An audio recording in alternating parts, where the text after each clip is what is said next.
This poem is the first poem in the first sequence in the collection, in my first collection. It's called Incunabula, and it was an attempt to write the biography of my father, I suppose, but it didn't turn out like that, so that's still to be written.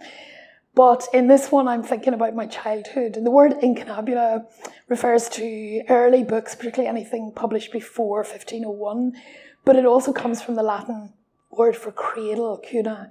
So I was thinking about that notion of childhood and the cradle.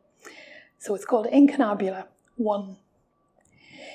In my childhood home, there was a room of books left over from my father's days in Belfast.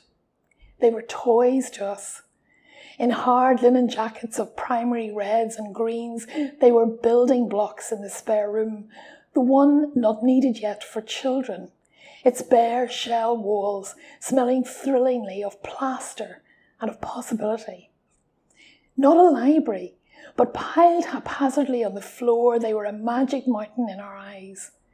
It was my favourite place to play, to go in there at night and write, to scribble in their margins.